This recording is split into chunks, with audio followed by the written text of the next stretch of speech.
Hey there, all you cool cats and lazy dogs. I am Alexander Calder Spinelli. This is Longbow Media, and for today I am bringing you my review of Canon's flagship mirrorless camera, the EOS M5.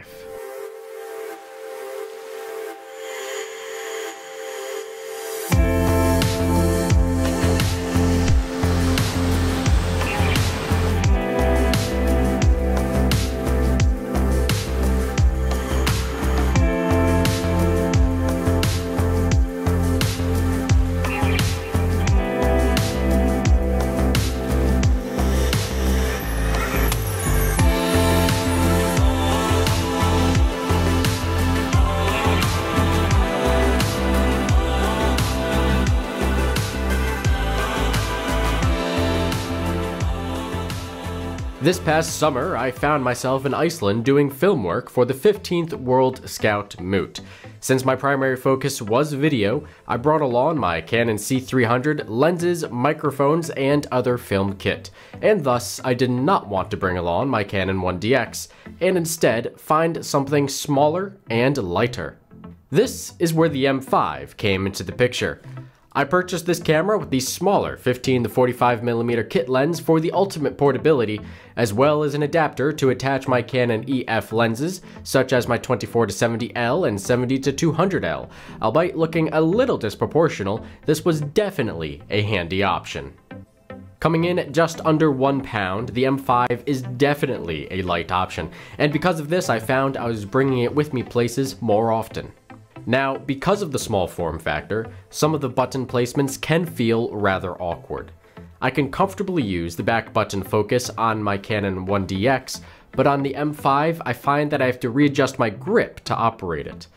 I've also found that while gripping the M5 I would often accidentally press the video record button, either engaging or disengaging video at inopportune times. Otherwise, the dials on the top of the camera are nice and easy to operate on the fly. The in-body stabilization is a great feature when hand-holding video shots, but every now and then I found it to generate this jello-like effect, but thankfully usually only during jerky movements. The touchscreen is a very welcome addition, especially when paired with Canon's amazing dual-pixel autofocus and tracking. Racking focus is now as easy as pointing your finger. In manual focus mode, peaking can be turned on, which outlines the focus subject in a desired color, such as red or blue, which is a feature not even present on Canon's flagship DSLR, the 1DX Mark II.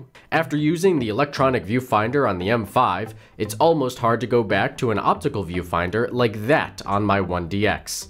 I love the added stability of being able to bring the camera to your face for a third point of contact when shooting video, and to be able to see the final product in the viewfinder. Although I have noticed that the EVF seems to show a little bit more contrast than present in the final image. There is a sensor next to the EVF which will turn off the LCD when an object is close. This is a nice feature in theory because it saves battery life, but when operating the touchscreen I have found that my finger will regularly obstruct the sensor, turning off the LCD and making operation, well, rather difficult. In the end, I think a button to switch manually between the LCD and EVF would be a much better option. The screen can also tilt, making it easy to use during low-angle shots. This enabled me to keep the camera at chest level for added stability. The screen also flips around, which is nice for vlogging, and it looks more natural than staring to the top or the sides of a camera lens. But it does make using a tripod problematic. While working in Iceland, I was able to pass off the M5 and a Rode Video Micro to other colleagues while I was using my C300. After a very brief operational explanation, they were able to produce content for publication within the same day, which I think speaks to the camera's intuitive ease of use. After my film work was complete, I traveled around Iceland with some colleagues using the M5 as my primary tourism camera, but still lugging around my C300 whenever I wanted to capture the best possible quality. After reviewing some of the photos back home, I found that I had a very large quantity of blurry images, usually on moving subjects. So I decided to test this camera with some sports and concert photography. Both circumstances confirmed my suspicions that the M5 has difficulty tracking fast-moving subjects, especially in poorly lit scenarios. The raw buffer isn't the largest and takes longer than ideal to write to the SD card. I've also noticed some inconvenient operational lag when taking and reviewing photos. The camera is not weather sealed, so you will have to remember to bring a camera cover such as a storm jacket. Not once during my road trip around Iceland did I have to unpack my laptop. The M5 can connect to a phone via an ad hoc wireless network and Bluetooth through the Canon Connect application. This enabled me to select my favorite images, transfer to my phone, edit, and share with friends, family, and social media in one small handheld package. The photo mode can be controlled remotely by a phone, but surprisingly, the video record function cannot be triggered remotely. In conclusion, this is an excellent, compact, affordable video camera that has some great photo capabilities. The video features are intuitive and easy to use, while its photo abilities can be a little slow and challenging.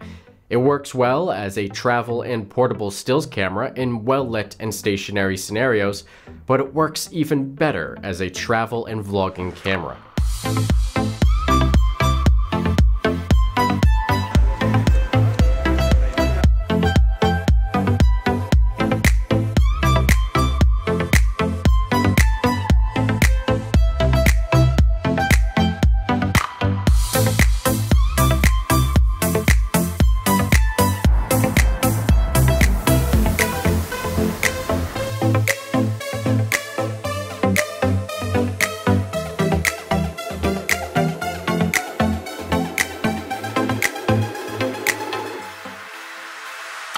So if you're looking for a capable stills camera with good video, I'd probably recommend a DSLR like the Canon 80D.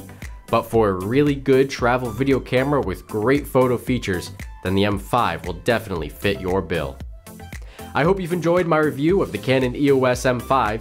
Feel free to subscribe, check out my other videos. Until next time, this is Alexander Calder Spinelli of Longbow Media signing off. Catch you later, cool cats.